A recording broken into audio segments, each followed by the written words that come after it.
అదే RTV app వార్తల్ని క్షణాల్లో చదివే అవకాశం ఉంటుంది. ఒక న్యూస్ పేపర్, ఒక టెలివిజన్ ఛానల్ మీ చేతుల్లో ఎప్పుడూ ఉంటాయి. పండుగ వాతావరణం చేసుకుంటున్నారంటే గత కార్మికులు మన సంఘాలు కొన్ని పోరాటాలు చేసినాయి. ఎందుకనగా 1886లో అమెరికాలో ఒక రాష్ట్రంలో, చికాగో రాష్ట్రంలో ఒక మరణకాండ సృష్టించినారు. కార్మికులు 18 గంటలు ఎట్టి చాకరీ చేస్తున్నారు. ఈ సంఘాలన్నీ వ్యతిరేకించి మా కార్మిక శ్రమను దోచేస్తున్నారు అని చెప్పేసి పోరాటం చేసినందుకు కాల్చి నిర్దాక్ష్యంగా చంపినారు. అప్పటి నుంచి మన కార్మిక సంఘాలు ఏకమై ప్రపంచ దేశాలలో ఒక ఉద్యమాన్ని తీసుకొచ్చినాయి. ఆ ఉద్యమాన్ని తీసుకొచ్చి మన పని దినాలు 8 గంటలు మాత్రమే రోజుకు చేయాలని చెప్పేసి ఒక ప్రపంచ దేశాల్లో ఒక నిర్ణయం తీసుకున్నాయి. ఈ దినాన్ని మనం కార్మిక మేడేగా జరుపుకుంటున్నాం. ఇదే విధంగా ఇప్పుడున్న రాష్ట్ర కేంద్ర ప్రభుత్వాలు అనేకమైన నల్ల చట్టాలు తీసుకొచ్చినాయి. మన కార్మికులకు ఒక్క మేలు కూడా చేకూరకుండా చేసినాయి. అదే మన జగన్మోహన్ రెడ్డి గారి గవర్నమెంట్లో కార్మికులకు అనేక పథకాలు, చాకలి వాళ్ళకైతేనే, మంగళవాళ్ళకైతేలేం, వడ్రంగిలకైతేలేం సంవత్సరానికి 10,000 రూపాయలు ఇచ్చి ఆదుకున్నాయి కార్మిక సంఘాలకు. అదేవిధంగా ఆటో కార్మికులకైతేనేం, ట్యాక్సీ కార్మికులకైతేనేమి మనకు ఎఫ్సీలు చేసుకోవడానికి కానీ సంవత్సరానికి 10,000 ఇచ్చి మన జగనన్న గవర్నమెంట్ ఆదుకునింది. ఇప్పుడుండే గవర్నమెంటు నిర్దాక్షిణంగా కార్మికులను దోచుకుంటుంది. అనేక గ్రీన్ ట్యాక్సులు పెంచేసినారు, ట్యాక్సులు పెంచేసినారు, ఇన్సూరెన్సులు పెంచేసినారు. ఈ విధంగా శ్రమ దోపిడీ అవుతున్నది. మనకు రాజ్యాంగ పరంగా కానీ మన పూర్వీకుల సంఘాలు ఇన్ని చట్టాలు తీసుకొచ్చి మనం మంచి మేలు, కార్మికులు మేలు కోరినా కూడా ఈ కేంద్ర రాష్ట్ర ప్రభుత్వాలు నల్ల చట్టాలు తీసుకొచ్చి మన శ్రమ దోపిడీ మళ్ళా గురి చేస్తున్నాయి. ఈ అవకాశం ఇచ్చిన పెద్దలకు ఈరోజు మేడే కార్యక్రమానికి విచ్చేసిన పెద్దలు, మాజీ డిప్యూటీ సీఎం అంజాద్ బాషా అన్న గారికి, అలాగే కడప మేయర్ మొదటి పౌరుడు కొత్తమతి సురేష్ అన్న గారికి, వివిధ జిల్లా వచ్చిన నాయకులు అందరికీ కూడా పేరు పేరున మేడే సందర్భంగా ప్రత్యేకమైన ధన్యవాదాలు.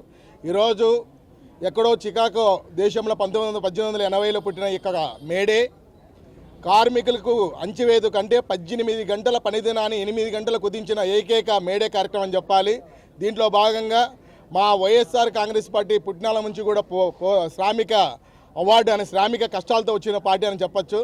దీంట్లోనే ముఖ్యంగా 5 సంవత్సరాల పరిపాలనలో నవరత్నాలు అనేది కాదు, కానీ ప్రతి ఆటో కార్మికుని, హమాలీని, తోపుడు బండ్లను అందరినీ గుర్తుపెట్టుకొని వాళ్ళ మంచి భవిష్యత్తు కేటాయించాలనే ఉద్దేశంతో ఎక్కడ కూడా దళారీ వ్యవస్థ లేకోకుండా ప్రజల వద్దలుగా పాలన పథకాలని బటన్ నొక్కి ప్రతి పథకం కూడా ఇంటికి చేరువే సచివాలయం పెట్టారు.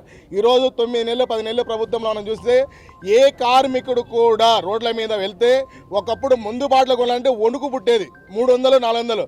ఈరోజు అడుక్కు వీధికి ఒక ముందు బాటలు పెట్టి నీళ్ళ మాఫియా అని ఒక డక్ మాఫియాని పెట్టి వాళ్ళు పడిపోతే స్ట్రోక్ వస్తే ఆరోగ్యశ్రీ కూడా పెట్టని ప్రభుత్వం, దరిద్ర ప్రభుత్వం ఏదైనా ఉందంటే ఈ ప్రభుత్వం, కూటమి ప్రభుత్వం చెప్పాలి. డబుల్ ఇంజన్ ఒక్క ఇంజిన్తో కోవిడ్లో లాక్కొచ్చిన ఏకైక ప్రపంచ స్థాయిలో గర్వించిన నాయకుడు అంటే వై జగన్మోహన్ రెడ్డి. ఈరోజు అటువంటి జగన్మోహన్ రెడ్డిని మీరు స్వల్ప ఓట్లతో ఓడించారంత తప్పితే ఓటం అనేది మేము ఎప్పుడు కూడా అంగీకరించాం. ఈరోజు ఏ తలుపు తట్టినా, ఏ పథకం ఎత్తినా అవ్వాతాతలు 4 గంటలకు వెళ్ళి పింఛన్ లేపిస్తా అంటే కళ్ళబట్టి ఈరోజు క్యూలో ఎండలకు మాడే పరిస్థితి ఉంది. దాంట్లో కూడా జల్లుడు పట్టే వ్యవస్థ ఉంది. ఈరోజు మనం చూసుకున్నట్లయితే 100 సంవత్సరాలు కలిగిన ఆర్టీసీ కార్మికులని చెప్పుకునే వాళ్ళు 5 ఏళ్ళలో ప్రభుత్వ ఉద్యోగాలు చేసిన ఏకైక ఘనత జగన్మోహన్ రెడ్డిది. ఈరోజు భవన కల్మానికి సపరేట్ ఒక నిధి ఏర్పరుస్తాను సస్తే వాళ్ళు బీమా కూడా కల్పించిన ప్రభుత్వం ఏదైనా ఉందంటే ఈ డబుల్ ఇంజిన్ ప్రభుత్వం. ఒకటి గుర్తుపెట్టుకో, ప్రభుత్వం వచ్చినా పోయినా కూడా కార్మికులు వెన్నంటి నడిచేది ఏదైనా ఉందంటే వైఎస్ఆర్ కాంగ్రెస్ పార్టీ, దానికి అనుబంధంగా ఉన్న సమస్య వైఎస్ఆర్టీసీ. ఈరోజు అర్ధరాత్రి పలికినా కూడా ఉన్న లోకల్ నాయకులు, ఆటోలు అయితేనే, హమాలు అయితేనే, తోపుడు పనులు అయితే ప్రతి ఒక్కరు కూడా పలికే నాయకులు ఎవరన్నా అంటే ఇకుండ నాయకులు. కాబట్టి దయచేసి ఒకటి గుర్తుపెట్టుకోండి, కాలం ఇంకెక్కువ కాలం లేదు. ప్రజలందరూ కూడా రోడ్ల మీదకి వచ్చే కాలం ఉంది. 4 నెలలు అయింది అవుట్సోర్స్ ఉద్యోగాలకి ఇప్పటి జీతాలు పడిసిన పరిస్థితి ఉంది. అంగన్వాడీ, ఆశ అందరూ కూడా రోడ్ల మీద వచ్చే పరిస్థితి ఉంది. ఎంప్లాయీస్ డిఎల్ లేవు, పిఆర్ లేవు. నమ్మిచ్చి నడిగొడ్డుకు ఏమంటారంటే తడిగుడ్డుతో కోసిన ఏకే ప్రభుత్వం ఏదైనా ఉందంటే చూస్తున్నాం. ఈరోజు దేవాలయాల దగ్గర, ఏ దేవాలయాల దగ్గర కూడా ఎలా చనిపోతున్నారో తెలియదు, ఎలా పోతున్నారో తెలియదు. ఒక రాజు ఎక్కితే రెడ్ బుక్ కాదు, మంచి పరిపాలన పరిపాలించే నాయకుడు ఎవరికైనా ప్రజలకు వెన్నంటి ఉంటారని నిదర్శనం ఈ యొక్క కార్మికం. ప్రభుత్వం ఉన్నా లేకపోయినా వైఎస్ఆర్ కాంగ్రెస్ ప్రజలతో ఉంటారని ఈ సభంగా తెలియజేస్తున్నాం. నమస్కారం.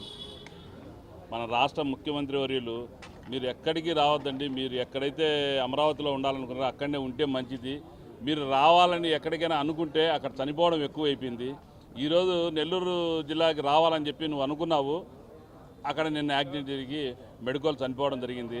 కాబట్టి మీరు రాకుండా ఉంటే ప్రజలు బతుకుతారు. మీరు రావద్దండి దయవుంచి.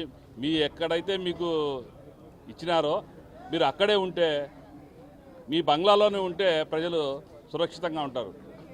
మీరు బయట కాలు పెడితే వాళ్ళు చనిపోవడం జరుగుతుంది. కాబట్టి ప్రజలను కాపాడేందుకు మీరు రావద్దండి దయవుంచి.